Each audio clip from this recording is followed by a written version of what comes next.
Welcome to another episode of the Dibbly Dobblers Cricket Podcast. And we've been away for a few weeks, so in case you've forgotten who I am your main host, as always, Callum.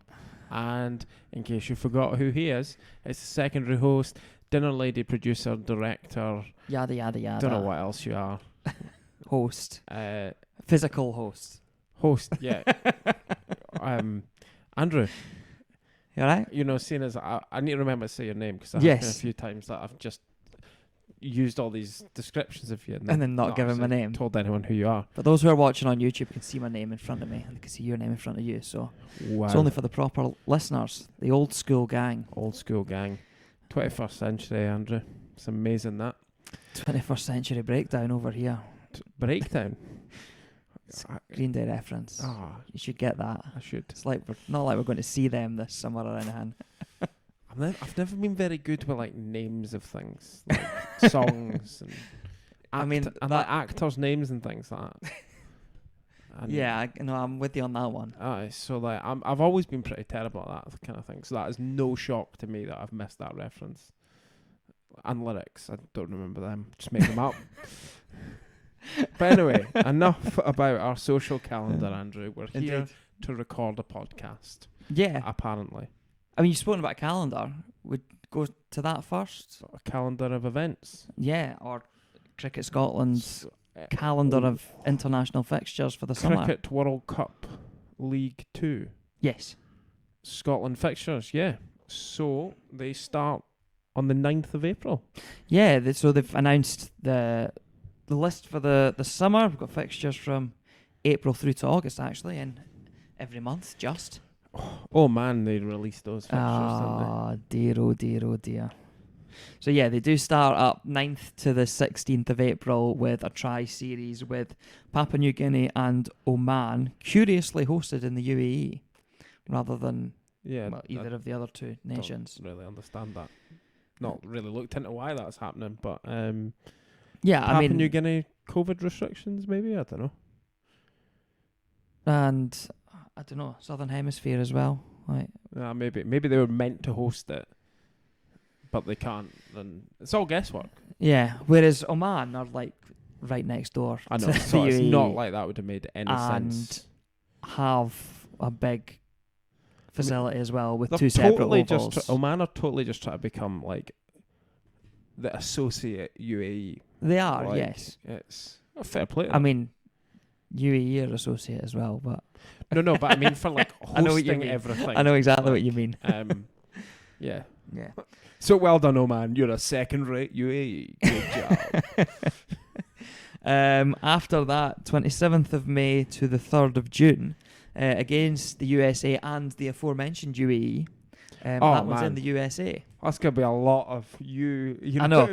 USA and USA UAE. versus the UAE. Yeah. I wouldn't fancy commentating on that. I haven't seen the specifics of where that's being held, but I would assume it's in Florida because that's where they tend to play. All the cricket takes Yeah. place. All of it. I said it's in the USA, so I mean, I would assume. Yeah. Fort something. Yeah, for something. I can't remember. I've got Lauderdale in my head, but that's like, is that? I was like Fort Worth, but I feel like that's I something feel else like they're as well. both military bases. So But you know, Yeah. I can't imagine why military stuff would be on the mind. But yeah, well, we're not going there. well, I have, but that's okay. Yeah, you have your colour scheme. We should have changed your mic cover and used the blue one. Should have. Oh man, right. Cutting this episode. Yeah, and then so that's our May and June that covers off. So we've got April, May, June. Then 10th to the 17th of July, and we get international cricket back in Scotland. Whoop, whoop. Namibia and Nepal are over for a tri-series for in that one. And then 8th to the 16th of August, it's the UAE and the USA again.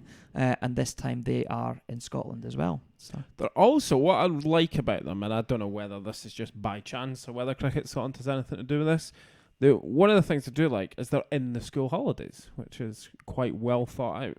In that actually, do you know what? I hadn't children will that, be yeah. able to come and watch these games after the criticism last time of the Zimbabwe series, we were kind of a bit critical of the fixture, sort of the setup for it and the pricing and things like that. Yeah. So it's good to see that it's made. And as I say, I don't know whether that's just the ICC go, that's the dates, or whether Cricket Scotland play any part. But I'm going to, because they've been getting a bit of hard time lately, Cricket Scotland, so I'm going to say well done to them and assume that they've come Hopefully up with the price point is equally as appealing. appealing. I don't know if they even charge for... No, they presumably will. These are now like genuine ODIs, but I don't know in the past if they've always actually been ticketed games. I went to one against, it wasn't CWC League 2, but I went to an ODI against Namibia. Right. And now I got in for nothing because it was through the All-Stars programme that we went along to that. But it was certainly a charged ticketed event, that one. But I'd be hoping it's not Zimbabwe pricing. No, it was all fairly reasonable. I think it's reasonable to charge something. 5 or 10 a ticket, something like that, you would hope. But no, it's good. It's good to see. And then I think, did I miss the final set by pointing about the school holidays against the UAE and USA in Scotland? Or did we mention that? We mentioned that. We did. Yeah. Shows how much attention I'm paying. Hope you're paying more attention, listeners, viewers. This whole YouTube thing kind of confuses me. I'm like, they're listeners, but they're viewers, and I don't know what to call them. Viewers. But then people might be listening. No, but not on YouTube. Viewers. Yeah, but our target audience is YouTube. Wow. Sorry to offend you, listeners, but the viewers are what we want. So sorry, guys. Stop living in the 20th century. Get in the modern age. Yeah. Come see our... I was going to say beautiful faces, but you've seen us, so... Yeah. Yeah, so exciting fixture list. Be good to see, although...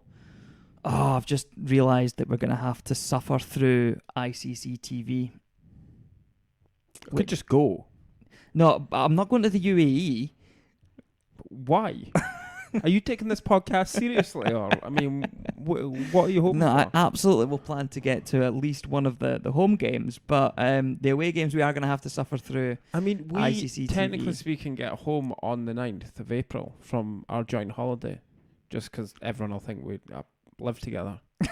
And so yeah, I mean, I've got Bastille on the 10th, so I'll need to fly home for that, but that's okay. Hopefully the game doesn't fall on that. So yeah, it'll be fine. Yeah, okay. Wow, come on, pessimist. USA, that's... Wow. Cricket Scotland could employ us as their media guys and take us with them. Wouldn't it be hard to be better? Ooh, cutting. Bit of criticism there. Yeah, it's not the best. Go for it. Well, I think Cricket Scotland's media presence, communications leads. Yeah, I mean, desired. To be fair, the one thing I'm gonna say on this is that we went searching for these fixtures, and I found them on Twitter. But the first place I went to was the Cricket Scotland website, men's international fixture list. Completed. And it said completed. Completed it. Done it, mate. Yeah. They're on the DLC now. So, yeah, there is definitely room for improvement. With I couldn't find it on strategy. Facebook. Yeah. So, yeah, not the best. But yeah. A lot going on just now, so we'll not be too harsh. But, yeah, and let's be honest, we'd be better than the commentary team in the ECL. So, because that is terrible. No, do you know what? My word. Do you know what? Nah. It has a charm. I tell you to away him, but I'm here already. Yeah, but a charm. Yeah. What of people who don't know what they're talking about? But the thing is, certainly the boy Vinny. Oh yeah, has superb knowledge of all the European cricket stuff. Oh no, he's good. I don't have a problem with him. I know you didn't like his Maximo and all that. No, I don't like the Maximo stuff, but I can appreciate it. Oh, what's the other two lads' names? So you then. Rico Full, who, I'd agree with you. Is that the boy that can't catch? No, that's Corey Rutgers, and so he follows us on Twitter. Corey Rutgers, I can just about live with him. But I believe he's the Cricket Spain head coach. All right. Rico Full, I mean, that's an appropriate name because he is absolutely stinking. No idea why that boy is on commentary. Like, honestly, bang your head off the wall stuff listening to him. Awful. But no, I think Maximo deserves a lot, or Mr. Maximo deserves a lot of credit, because I think he's the driving force behind the ECL. And even though it's not always the best quality on the field, I think he deserves a lot of credit. So and this provides a great segue into speaking about the ECL. We had probably hoped about this time we might be speaking to someone from Carlton again, because they would have successfully got through the ECL final and be going off to finals week. And it didn't go to plan, did it? Because Brescia are going to finals week instead. Yeah. So Carlton did have a great week up until the final. They won all their 8 games in qualifying for that final match. Brescia had to do it the hard way. They finished outside the top 3 and were in eliminator games the whole way through. But to be fair, I said to you really early on, I'd watched Brescia, and I said I thought they could challenge. You did, because I felt their bowling looked capable enough. And I think that's what I think some of the other even teams that finished higher at the table, they had like 1 or 2 decent bowlers. Yeah. It was a bit like sort of club cricket in that you were like, if you kind of don't collapse to these couple, you should be okay because there's plenty of runs elsewhere. But no, Brescia kind of looked like they had an actual bowling unit. Yeah. But of course, Carlton had an internationalist up their sleeve. Yes. Well, technically a couple of international cap, but a current international in their captain, Ali Evans. And he just didn't look it, did he? It has to be said. The thing that really frustrated me was that in the morning game on the Friday, so the final day of the week, they played a game to automatically qualify for the final. Cluj. Yes. Yeah. I think it was, yeah. And Ali Evans bowled a lot of short stuff and got pinged about the park a bit. And I had really hoped that he would have learnt from that, and he just didn't. And so Carlton put on a reasonable total, which you went from the week that had gone, you'd gone, that's kind of in the right ballpark. It's defendable. The game's not out of question. Yeah. But it's a defendable total. Yeah. And after the first couple of overs, you went, all right, this is now a stroll for Brescia, because Evans continued to bowl short. I think that it was crying out for him to just try and put everything on the batsman's toes. Just break people's toes. Yeah. He was good enough, quick enough to just to execute that. And he didn't do it. He just kept bowling short, and the ball kept going to the boundary. I think the thing is that most of the other guys that are playing ECL, and I had sort of raised this as a potential that it could be difficult for Carlton, is that they play on grass wickets. Yes. And it is very different bowling. I think it's easier to bat on an AstroTurf because you can kind of just hit through the ball. Yeah. And it comes onto you better than a grass wicket. But I think bowling on an Astro is quite difficult. And I think that's ultimately probably what's cost them and cost him, because I think he thought, right, I'm going to try and use my pace because the pitch isn't offering the assistance and things.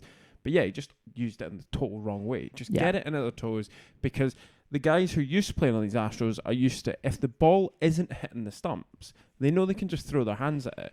And they are still, especially by that point in the competition, they're good enough players, especially the sort of top 3 or 4 batsmen in the teams, are good enough to still hit through the line of the ball when they know that their stumps aren't at risk. And he got punished. Yeah. It was a really frustrating watch, I have to say. It was. And yeah, I just expected better in sort of the thought process and how they went out to defend that total. And yeah, frustrating, as I say. And yeah, and it's disappointing. They had a good week. There's a lot of positives. I think they still... It's not like they embarrassed Scotland or anything like that. You know, I think they've got a lot of positives. And I suppose it's just a shame that the really bad game, or not really bad, but, you know, their worst game was in the final. Yeah. You know. Yeah. So yeah, pity that it won't be in the finals week, but I'm sure it's still a good experience for the guys. And hopefully, maybe there's lessons they can pass on to whether it's themselves or another Scottish team who go out to represent next time. Yeah. Excellent. So what's next on the cards, Andrew? So there's been a lot of laws of the game changes have been announced to come into effect in October. So after our summer season here. 3 main ones, I don't know if there were more than the 3, but the 3 ones that sort of stood out. So the change that was brought in due to COVID, banning the application of saliva to the ball, that has been made permanent. I don't know if that was actually a law of the game either, technically, before. That was like a COVID restriction, technically, was it not? Yeah, that's what I mean. Yeah. It's been Yeah. The restriction that's been brought in has been incorporated into the laws of the game and made permanent. They conducted a study and found that it made no difference really. You can still use sweat, which is what they've been doing in the meantime anyway. So yeah, I actually remember speaking to a friend who doesn't play cricket, and he was asking about that, and he sort of said, "Is using saliva on the ball not pretty nasty anyway?" And I was like, "Yeah, I kind of get your point. Like, forget COVID. Like, there lots of germs stem heavily from like your mouth and nose." So yeah, I was like, it was after he'd said that, I was like, yeah, it's quite disgusting. Yeah, but it's just what we've always done. So we've always licked our balls. Yeah. Okay. So yeah, I mean that's fairly inoffensive change. Yep. Although hopefully, like, because at international level they were allowed to use sweat. At our level, you weren't allowed to use sweat. No, you weren't allowed. Well, sorry, I got. I mean, if you wipe your brow and that sweat somehow ends up on the ball. I got neutral umpires, so we got watched a bit more. And your diddy level of cricket that probably didn't apply. Yeah. No. But yeah. But yeah, I would hope that the domestic associations lift the restrictions on that as well, because you do need some form of moisture to properly shine a ball. Oh, look, the ground's wet. Oh, there we go. Yeah. It just made a farce of the whole thing. But indeed. We're doing the caught one or the man-cad? Oh, let's go man-cad first. Man-cad, yeah. So this, in terms of the actual application of the laws, there's no change. Yeah.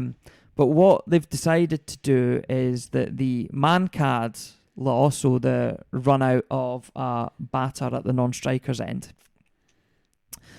before the ball has been delivered, it used to sit in the unfair play part of the laws. And that was because it was unfair play on the part of the batsman in advancing down the crease before the ball had been delivered.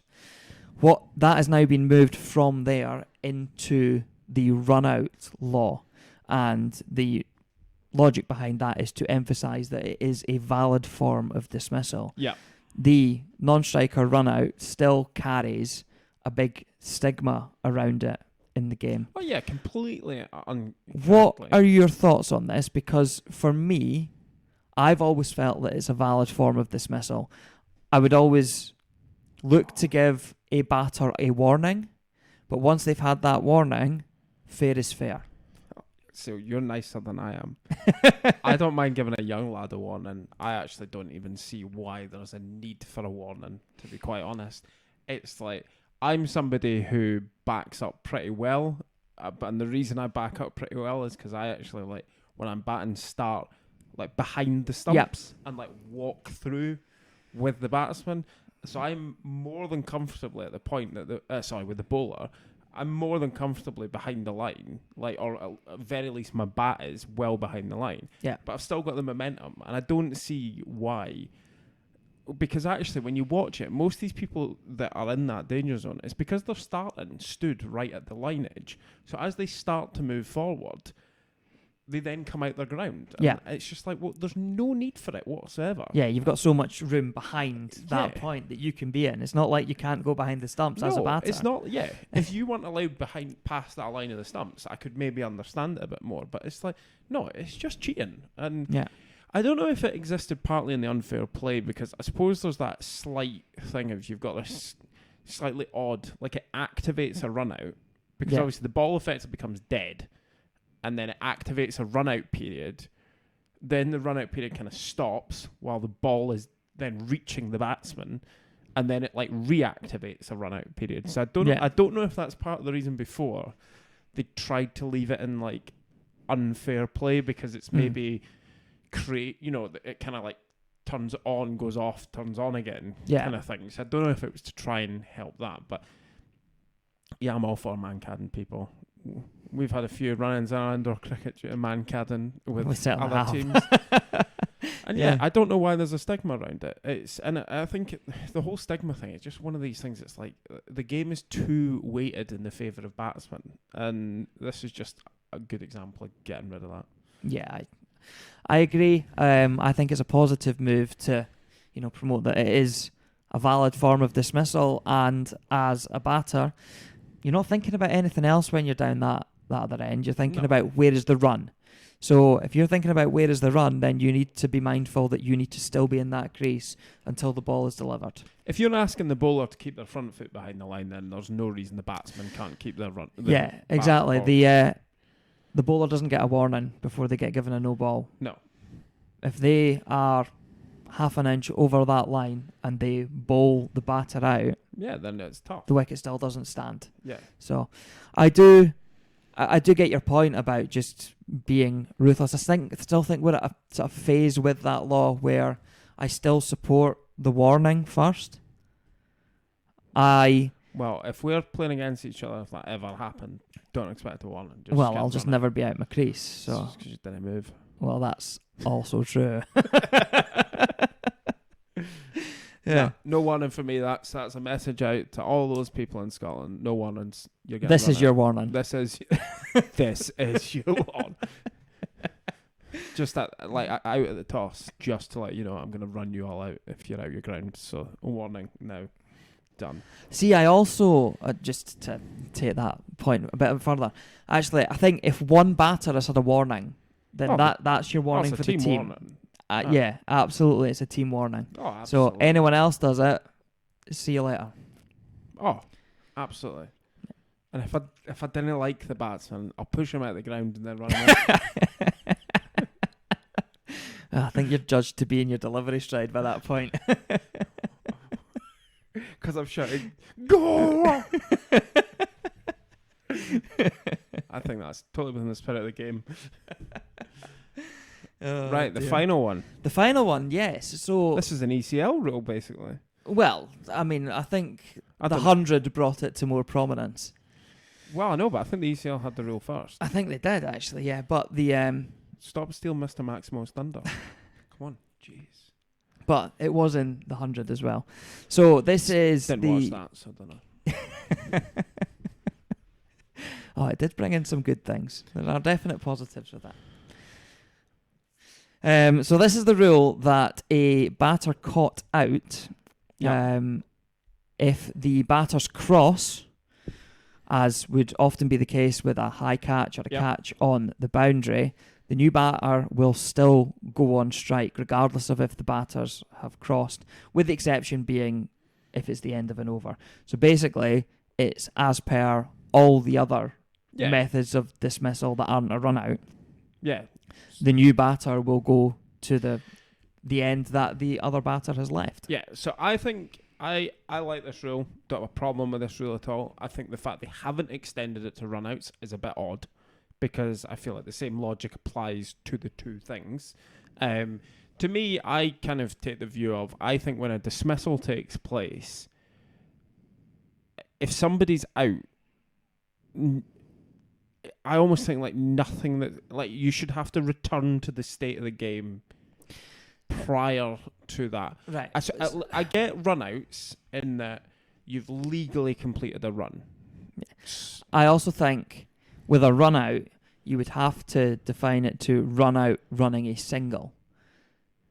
Because otherwise, or would it be your last completed run? So it would. So if you've run two, the last valid or legal point of the game prior to you being dismissed. So if you run one and that's legally complete, that then becomes like a valid point in the game. Right.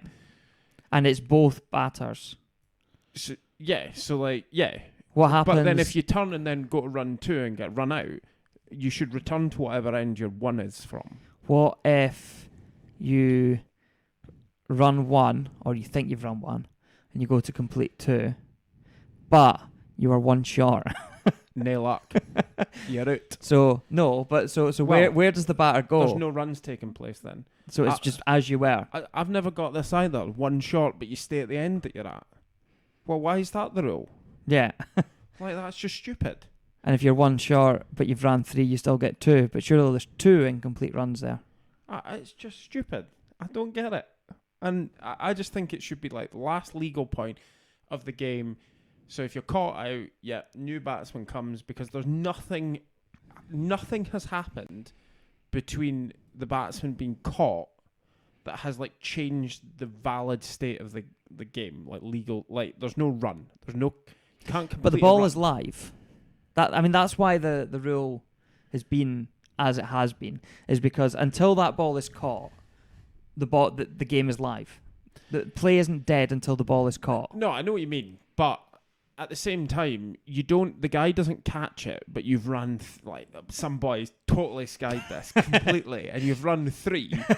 I mean, like, I don't think that's what. Just in the hypothetical, right? Chris Gale's hit it, and Usain Bolt is running. Like, it's right up there, coming down with snow on it, with an aeroplane on it.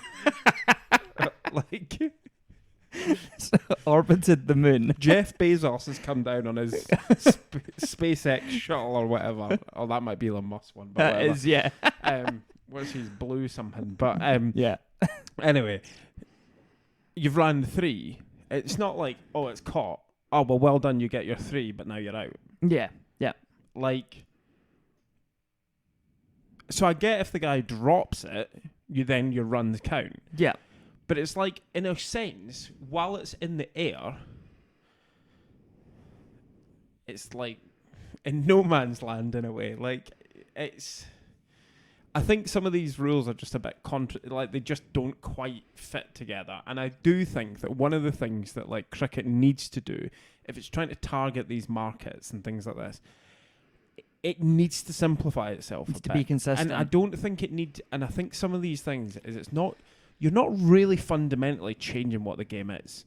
You're not changing the game, but you're trying to simplify it so that people kind of go, right, if you're out, you're out. Yeah. And that's it. And it's... Yeah, I think it makes a lot of sense. But I think it should have extended to run-outs as well. I just think you can basically throw your wicket away, like to strategically get... Now, I know that some people would make the argument of, well, you've thrown your wicket away, but you've lost a wicket to get the other guy on strike. But, I just didn't like it. It's like, well done, you failed at something, but you achieve it. Yeah, no, I do get your logic. And it would stop the sort of sacrificial... Yeah, I just don't see the need for it. It's like... You've got number 10 on strike. Earn a run. With 1 ball left and the other boy's 140 off. Aye. 70 balls. So you just run. Yeah. Yeah. No, don't do that. You've got to earn that run. I think it would make Test cricket interesting as well. Because you kind of get that. Test cricket is interesting. No. So I'm just clarifying that point. It is the ultimate form of the game. And we'll get on to Test cricket soon. But that tail ender trying to get off strike, just now it's almost like, right, if it just doesn't go straight at a fielder, just run. Yeah. But actually it puts a new dynamic on that, and it kind of makes... Yeah, because you've got to go, actually it has to be a run. It needs to be a genuine run. Yeah. Otherwise, we've thrown away a wicket and we've not achieved what we're trying to... Yeah. Yeah. So now, rather than having number 10 in, you've now got number 11 and all right. So, yeah, I would have took it further than that. But I think it makes a lot of sense. So, Test cricket. Test cricket. Well, I think before we touch on Test cricket, I think we need to touch on a sad moment that we've had in recent times. I think we do. So if you've been living under a rock, we sadly had the passing of I'm not just going to say a legend. I am going to say a cricketing icon. I'm going to... A sporting icon, A sporting icon. Yeah. I think that's probably a fair point. Yeah. I would make an argument to say he was the only cricketer to really be a worldwide superstar. And sadly, with the passing of Shane Warne at his holiday home in Thailand. And I mean, the game has just lost, as you say, an icon. Just an icon. Yeah, I mean, he was 52 years old, still young. Yep. He was active. Obviously, we heard him on commentary all the time. Probably healthier now than he probably was when he played. Yeah. It's... Yeah. Coaching in various franchise leagues across the globe. Yep. Had thrown his hat in the ring for the England job just a couple of weeks ago. Yeah, I mean, it's just... And there was the sad passing of Rod Marsh. On the same day. Yeah, like 12 hours before. Yeah. In fact, Shane Warne's last tweet was sending his condolences out about that, and it was like, oh, that it's a big name, but an older guy in Australian cricket, and it was like, oh, and then all of a sudden it was. I mean, I was at work, and someone was like, oh, I heard the Australian cricketer died, and I was like, all right, that's a bit odd. How do you know that Rod Marsh died? I thought, yeah, and they're like, no, Shane somewhere. I was like, what? And then it's like immediately. Yeah. I was like, oh my word. And there's not many people that have died, and I've genuinely been like, what? Like, just speechless. Yeah, it was shocking. I saw a comment on Twitter, which I think portrays what cricket has lost in his passing, is that no one has ever known as much about anything as Shane Warne knew about leg spin.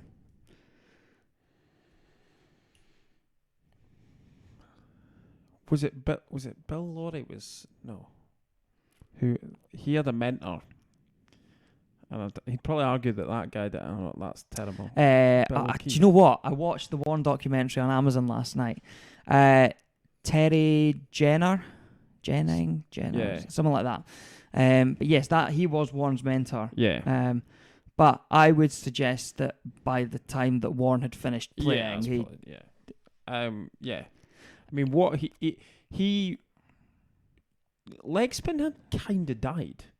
Like, yes, yeah. When he came onto the scene, like, certainly at a sort of top class level. Like, because even if you take Anil Kumble, who's another very, very successful leg spinner.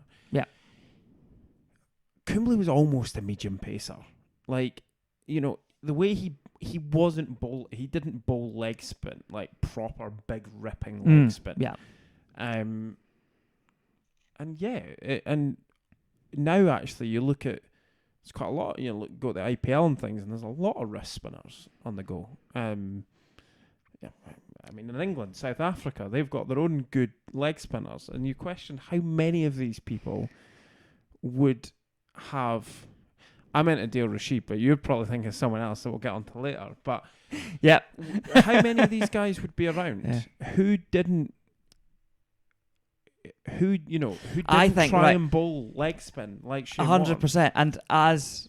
And we played cricket through age groups. How many times as like an under 13 and under 15 did you hear bowling shine? Yeah, I mean, yeah, and as a wicket keeper, someone bowled well and bowling shine. Yeah, and it's just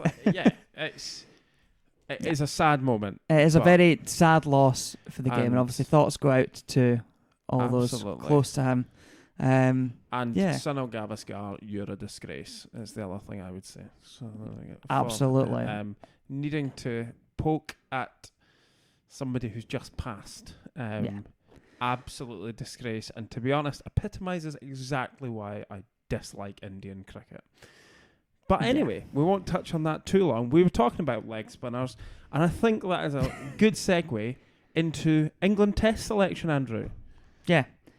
Where is Matt Parkinson? Oh, he's running drinks again. Do you know, I've worked out the problem. Joe Root, as a good Yorkshireman, right? He's like, right, Jimmy Anderson, you're retiring, whether you like it or not. Matt Parkinson. You can come along, but you're not playing. And Saki Mamedo, you can come along too, but you're not playing either. Yeah, so we'll make it look like Lancashire are getting to play, but they're not getting to play. Yeah. That's it. That's all it is. I just don't get it. No. I do not get the selection at all. So England have gone with Jack Leach again, which is what I said they would do. I don't know why I'm surprised, because I said they would do it. You said they wouldn't. You said no. The weight of public opinion is behind Matt Parkinson now. He will be selected, and they've gone with Leach again. Yeah. And okay, I'm going to give a little bit of credit to Jack Leach. As we talk, I'm going to check the score. We're at the end of day 3 of the test, and the West Indies finished up the day on 373 for 9. Because leg spinner Dan Lawrence came on at the end of the day and picks up a wicket. Off spinner. Oh, he's off. He bowls off his. Oh, that's what he does. Kind of awkward looking off his. That's why I had it in my head. He was leg spinner. He kind of bowls like almost over the. He kind of bowls almost like beyond. Which is why it should be leg spin. Aye. Right. Anyway, Dan Lawrence 2 overs 2 maidens, not for 1 at the end of the day, and his 1. Get him in the ones. And his 1 is the Centurion as well. Excellent. Look, I think... Right, but no, my point is that Jack Leach has actually bowled okay in this test. My criticism of Jack Leach has always been, as a spinner, you either need to be a wicket threat or you need to hold up an end. As it stands, I'll get the full scorecard up in front of me so that I can see his figures for this innings. He has bowled 43 overs, 20 maidens, 1 for 79. Given that he started 7 overs, not for 29 or something, he's bowled the thick end of 40 overs for 50 runs. I'm not giving him that much credit for that. I've got to be honest, because I think I could go out and bowl my left arm spin and have held up an end under those conditions. The pitch is really, really slow. It is. Bonner is not a guy that's going to go after bats. That's just not how he plays. Okay, Jason Holder was probably the guy that might have. And to be honest, I think once Holder went, De Silva's not like great. He's not. He doesn't look like a Test match 7. I wouldn't have overly said. He may become one. He's probably, in an ideal world, you'd maybe want to bat him 8 even as a keeper, but they've not got that. But it was very much by that point, it was just bat for as long as we can, and I would suggest that his figures would be better, or they would have more meaning if, like in the Ashes, we saw Jimmy Anderson, where other bowlers were getting carted around, and he was still bowling under 2, an economy of like 2 or under.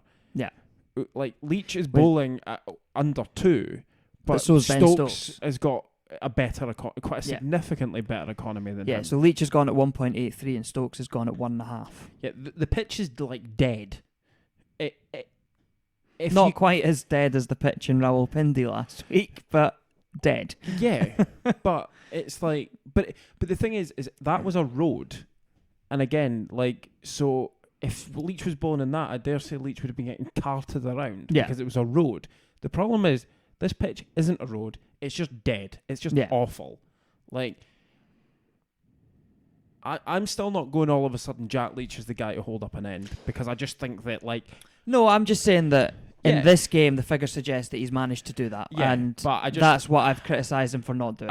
But I still think has done better than I still think it's the wrong decision. I think that England have really struggled to get through the tail. What do you want to get through the tail? You want a wrist spinner. Well, they basically picked Rashid for a period of time purely for that reason.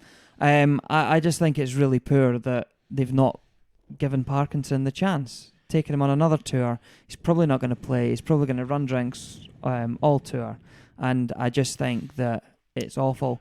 I think he will play. And I'm not going to go for the weight of public opinion, but, you sort of said to me about how you just didn't see the wickets from the seam bowlers. Wood looks like he may be injured. Yep. So there's a good chance when Wood will come in for Wood. Overton and Wokes have looked pretty there. Yes. So the problem is Leach is not going to be the guy that absolutely rips through the team. And I think, therefore, England will have no choice but to go to Parkinson, because at least a wrist spinner is more. A wrist spinner may get carted around. You always take that risk with a wrist spinner, but they will always get you wickets as well. Do you think that will be at the expense of Leach, or do you think they'll go 2 spinners? Well, I think that would be we'd have to see what the pitch is like. In the end of the day, you look at the West Indian first class structure, and spinners do well. You kind of look at the top wicket takers, and some of the spinners out there have got ridiculous amounts of wickets at pretty low averages. So spin does do well. It is a place that you could bowl 2 spinners. It's not something that England tend to do. I still just wonder if you've got. I mean, I think Lawrence is probably. I like they've gone for Lawrence. There's other criticisms in our selections. I like they've gone for Lawrence instead of Pope. Lawrence is another guy that's kind of ran drinks, with other guys not really deserving their spot, and the chances are, unless he's god awful in the first 2 games, he will get the 3 games. It's a short series. Yeah. Especially for a batsman, you have to be pretty stinking. There's not any tour games going on or anything, so I think he'll play them all. And I think if you've got Root and Lawrence in your team, I don't really know if you need to be carrying then Jack Leach as well. I'd rather you play another seamer, because they're bowling Ben Stokes too much, and he'll break down soon enough if they don't watch it. Yeah, Ben Stokes has bowled 28 overs in this innings. Wokes has got 30. Overton's got 32. I mean, because Woods only bowled 17, Stokes is picking up that slack as the sort of the third seamer. Yeah, bowling a heavy ball and trying to be the enforcer. And to be fair, he's bowled well, but he's still bowling too much. Yeah, I mean, it's not like you've got a boy who's 6'5" as one of your other bowlers, who maybe would be the more obvious choice to bowl that short stuff. But oh wait, they do. It's Overton was very unlucky in the first innings. He got caught a short leg in between his legs, more or less, in his lap. But yeah, I just think, particularly overseas, Wokes and Overton just aren't good enough. I think they should be occupying the same spot. To me, Overton should be there as backup to Wokes, and that extends your batting order, gives you your third seamer, and I think, and probably if Sam Curran was fit, neither would be playing. That's fair. But I don't think they should be playing together. I do genuinely wonder if the reason they're both playing is because of the batting problems. I know Overton made a duck, but I do think he was to get out in the manner he got out was quite unlucky. He's a much better batsman than the other bowlers that they've got. So he is a sort of a proper bowling all-rounder. So I do wonder if that's it. The frailties have gone. We need to extend the batting, but the bowling just looks toothless. So yeah. But, I mean, I did look at the lineup and thought, oh, that's an England team where the batting lineup looks to be the strength. And with the way England have batted over the last year, 18 months or so, that's just not a good thing. No, and yet again, we've seen the openers, top order, fail. It was 30 for 3, 50 for 4, yet again. Yeah, and thank God for Johnny Bairstow. Took the words right out my mouth, I have to say. Yeah. Ben Foakes behind the stumps, though. Which means for the first time on a team sheet has been Foakes, Stokes and Wokes. Stokes, Foakes and Wokes, right? 2 of them are called Ben. Indeed, yeah. Chris will need to change his name. Yeah. But Foakes is a big difference behind the stumps. The point for me today was watching it, and he was standing up to Chris Wokes, bowling at 85 mile an hour at times. And I just think that Butler or Bairstow aren't capable of that behind the stumps. And on a pitch like that, I mean, don't get me wrong. I think partly the pitch allowed him to do that. Oh, absolutely. Because it's kind of dead and the ball was old and things. But yeah, I don't think Bairstow or Butler would be doing that. And what he was doing is he was at least make it. I mean, it is quite, especially to a seamer, and I mean, never faced a seamer of that pace. Like, when the keeper comes up, it does kind of make, because you're kind of used to just being able to get a big stride in forward, not just standing out your crease. Yeah, standing out your crease, not having to worry about, again, especially standing out your crease, because if the pitch is quite slow, you might try and move down a bit just to, kind of get to it sooner. It just gives you that option, and I think, and he did all right with the bat, did he not? He got 42, something like that, so, I think. Better than Butler would have produced, so. Yeah, 42. So, prediction for this test match, Andrew? Draw. Yeah. Yeah, I think a draw. I think the pitch looks yeah, we're at the end of day 3. West Indies are 373 for 9, which is a lead of 62 runs. I mean, England are more than capable of, losing this by an innings, to be perfectly honest. But, draw, I think. Currently, Ambrose was quite critical of the ground staff. I heard I didn't hear a lot of the commentary today, but in the first session, he was quite critical because I can't remember which English guy it was trying to sort of give them a way out of they've had the under-19s World Cup, and is that part of the reason? And he was just quite blunt, said they've had enough time to prepare a good pitch. We've got this pitch it's not good for Test cricket, I don't believe. There's probably only a contest here because we've got two teams that aren't very good. Yeah. We've just seen a road in Pakistan with Australia playing. Yeah. Is Test cricket, do the ICC, we forever talk about Test cricket needing saved. I don't buy that. I think the proper cricket fan still loves Test cricket.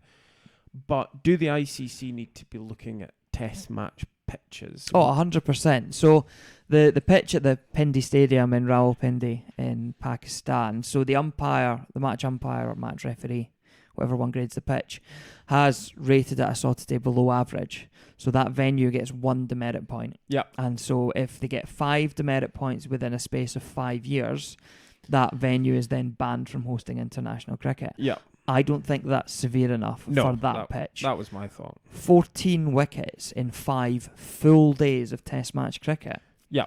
That is nothing short of disgraceful. Yeah. In order for the game to thrive, there has to be an even contest between bat and ball. And the game's at its most exciting when the ball has a slight advantage. But you can't... An ideal Test match pitch, it will differ throughout the 5 days. And on average, it's sort of an even contest. Yeah, you almost probably want the seamers. You want it to be, have that sort of.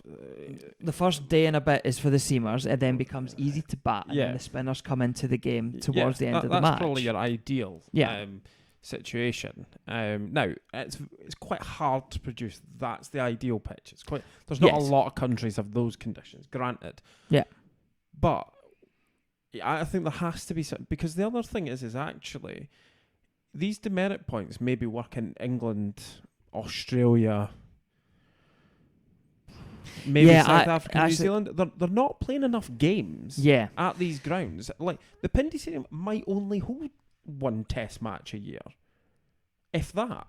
Well, to be fair, 1 a year is the rate for the English ground as well, other than Lord's. Yeah, but so okay, I think it probably should be, won't even host 1 a year. So I think that rather than it being over a case of 5 demerit points over 5 years, it should be a case of 5 demerit points over X number of matches. But do you think it should even be that? Do you think it should be a punishment to the stadium, or should it be a punishment to the board, or the team, or however you want to go for it? Both, I think, because if a ground and a ground staff consistently show that they're not up for preparing a Test match wicket, then they shouldn't be hosting matches. No, and I can see that, and I can see that. But at the same time, if a ground staff have repeatedly shown that, and the board do nothing about it, and don't say to that venue, change your ground staff or change what you're doing or lose it, then the board have to be accountable as well. Ultimately, it's the board that are the host of the fixture. Yeah, well, that's it. I think there's I just think by putting the punishment onto the ground, you do allow the board to kind of walk away from the blame. Yeah. And I don't think that that's correct. Yeah.